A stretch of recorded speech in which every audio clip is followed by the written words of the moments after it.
Luc, chapitre 6. Un jour de sabbat, appelé second premier, Jésus traversait des champs de blé. Ses disciples arrachaient des épis et les mangeaient après les avoir froissés dans leurs mains. Quelques pharisiens leur dirent: Pourquoi faites-vous ce qu'il n'est pas permis de faire pendant le sabbat? Jésus leur répondit: N'avez-vous pas lu ce qu'a fait David lorsqu'il a eu faim, lui et ses compagnons? Il est entré dans la maison de Dieu, a pris les pains consacrés, en a mangé et en a donné même à ses compagnons, bien qu'il ne soit permis qu'aux prêtres de les manger. Puis il leur dit: Le Fils de l'homme est le Seigneur même du sabbat. Un autre jour de sabbat, Jésus entra dans la synagogue et se mit à enseigner. Là se trouvait un homme dont la main droite était paralysée. Les spécialistes de la loi et les pharisiens observaient Jésus pour voir s'il ferait une guérison le jour du sabbat, afin d'avoir un motif pour l'accuser. Mais Jésus connaissait leurs pensées et il dit à l'homme qui avait la main paralysée: Lève-toi et tiens-toi là au milieu.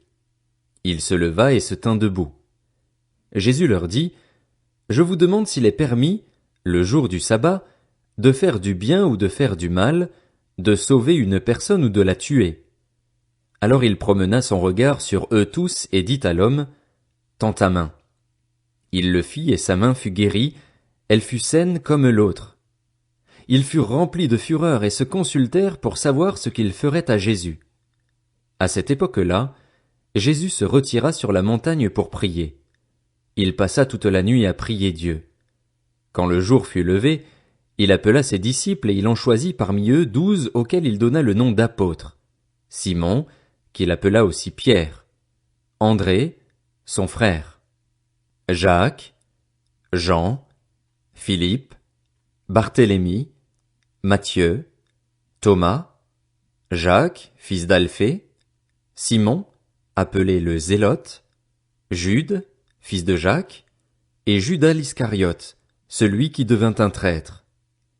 Il descendit avec eux et s'arrêta sur un plateau où se trouvait une foule de ses disciples et une multitude de personnes de toute la Judée, de Jérusalem et du littoral de Tyr et de Sidon. Ils étaient venus pour l'entendre et pour être guéris de leur maladie. Ceux qui étaient tourmentés par des esprits impurs étaient guéris, et toute la foule cherchait à le toucher parce qu'une force sortait de lui et les guérissait tous.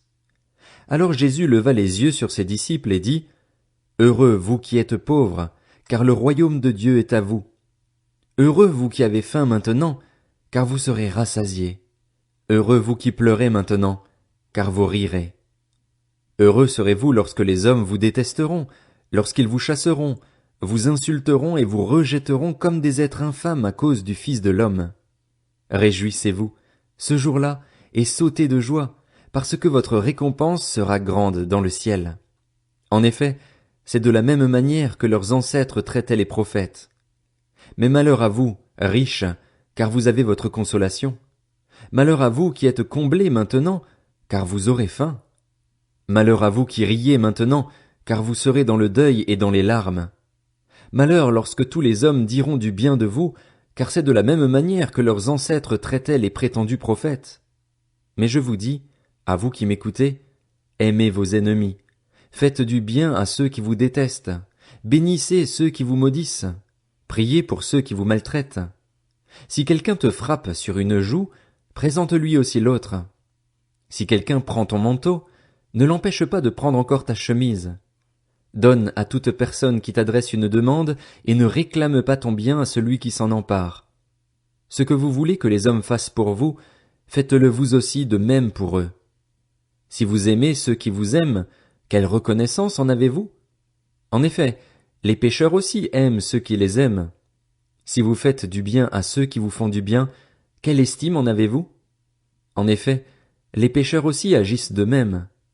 Et si vous prêtez à ceux dont vous espérez recevoir en retour, quel gré vous en sait-on? En effet, les pécheurs aussi prêtent aux pécheurs afin de recevoir l'équivalent. Mais aimez vos ennemis, faites du bien et prêtez sans rien espérer en retour. Votre récompense sera grande et vous serez fils du Très-Haut, car il est bon pour les ingrats et pour les méchants. Soyez donc pleins de compassion, tout comme votre Père aussi est plein de compassion. Ne jugez pas et vous ne serez pas jugés. Ne condamnez pas et vous ne serez pas condamnés. Pardonnez et vous serez pardonnés. Donnez et on vous donnera. On versera dans le pan de votre vêtement une bonne mesure, tassée, secouée et qui déborde, car on utilisera pour vous la même mesure que celle dont vous vous serez servis. Il leur dit aussi cette parabole. Un aveugle peut-il conduire un aveugle? Ne tomberont-ils pas tous deux dans un fossé? Le disciple n'est pas supérieur à son maître, mais tout disciple bien formé sera comme son maître. Pourquoi vois-tu la paille qui est dans l'œil de ton frère et ne remarques-tu pas la poutre qui est dans ton propre œil? Ou comment peux-tu dire à ton frère, Frère, laisse-moi enlever la paille qui est dans ton œil, toi qui ne vois pas la poutre qui est dans le tien? Hypocrite, enlève d'abord la poutre de ton œil, et alors tu verras clair pour retirer la paille qui est dans l'œil de ton frère. Un bon arbre ne porte pas de mauvais fruits, ni un mauvais arbre de bons fruits. En effet, chaque arbre se reconnaît à son fruit. On ne cueille pas des figues sur des ronces et l'on ne vendange pas des raisins sur des ronces. L'homme bon tire de bonnes choses du bon trésor de son cœur, et celui qui est mauvais tire de mauvaises choses du mauvais trésor de son cœur. En effet, sa bouche exprime ce dont son cœur est plein. Pourquoi m'appelez-vous Seigneur, Seigneur, et ne faites-vous pas ce que je dis?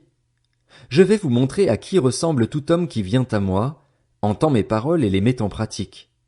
Il ressemble à un homme qui, pour construire une maison, a creusé profondément et a posé les fondations sur le rocher. Une inondation est venue. Le torrent s'est jeté contre cette maison sans pouvoir l'ébranler, parce qu'elle était fondée sur le rocher. Mais celui qui entend et ne met pas en pratique est semblable à un homme qui a construit une maison sur la terre, sans fondation.